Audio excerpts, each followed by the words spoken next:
Thank you.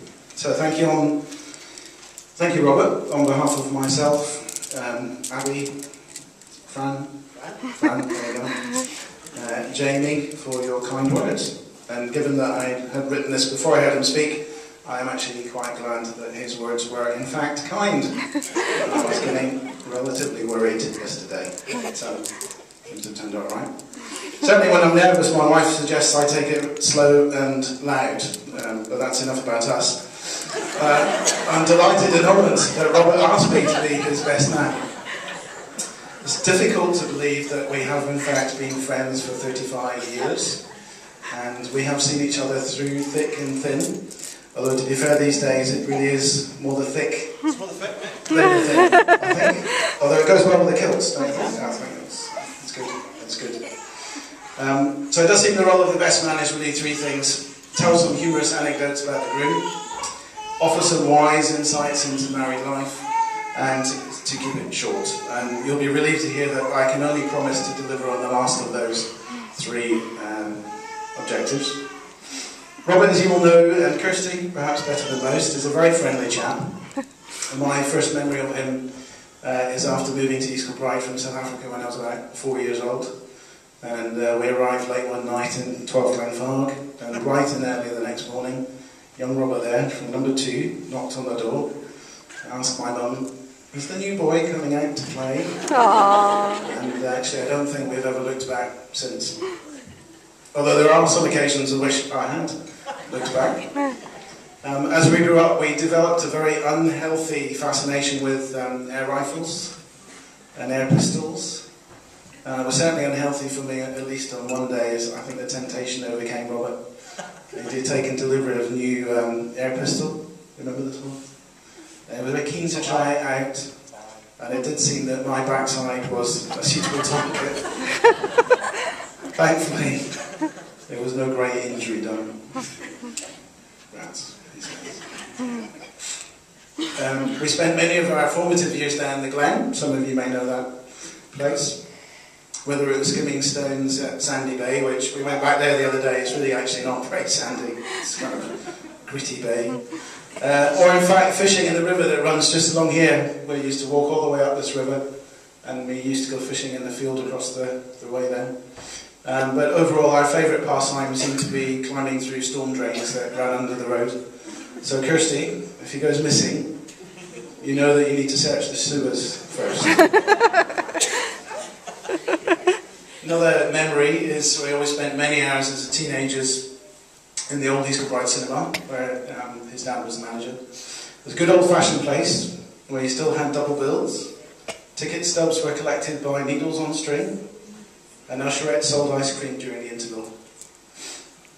But only the threat of the air pistol and the presence of Robert's mother here stops me from telling you the sorts of things we used to get up to then.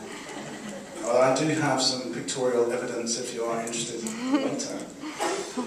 Although looking back, none of it was particularly health and safety conscious, and I probably think things probably haven't changed much in the cinema world.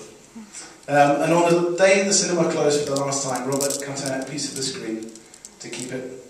And Kirsty, I'm sure he's just as sentimental these days, so I'd keep an eye out on that dress after tonight, make sure there's nothing missing. I have managed to hide for many years a deep jealousy I had for Robert as a child. There was something Robert had that nobody else had. I certainly didn't have it. It was a ZX Spectrum. Who remembers the ZX Spectrum? Yes. Rocket. To anyone who's a bit young, they'll be going, what? And to make matters worse, he also had a big track, and not the more recent one, but the original one, which we used to spend many hours programming. So he's certainly a techno boy from the start. Moved on to CB radio with a vengeance. Apparently he's still using his handle today, I've heard. Big 10-4 buddy. Yep. Yeah, there you go, you see. And now he's on the Xbox and his international mastery of Minecraft. So I suppose we could have seen that coming, really, couldn't we? So I'd watch out, because whenever I go there's an Xbox and a PlayStation and all sorts of techno stuff. So before I wrap up, I must now publicly apologise to anyone who was on the roads of East Kilbride during the years of 1989. The beige Mini Metro was me. We did do 2 wheels on it once, I think. I can't remember who Saunders was in. We did 2 wheels. Yeah. But the lunatic and the brown Toyota, that was him. So now as best man, I'm supposed to offer some deep insight into married life. But the trouble is, the secret of a successful marriage is a secret. So you have to find out for yourself. Robert has already got an earring. But I am told that having your ears pierced is an excellent preparation for marriage. Is you've experienced pain and bought jewellery. There's only one thing I've learned is you need to set the ground rules from the start, establish exactly who's boss, and then do exactly what she says. Yay! We know it. So finally, ladies and gentlemen, boys and girls, it gives me immense pleasure to invite you all to be upstanding. Raise your glasses and join me in a toast, which is in the words of an old Apache blessing.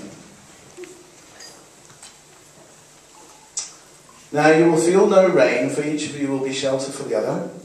Now you will feel no cold, for each of you will be warmth for the other. Now there is no more loneliness, for each of you will be a companion for the other.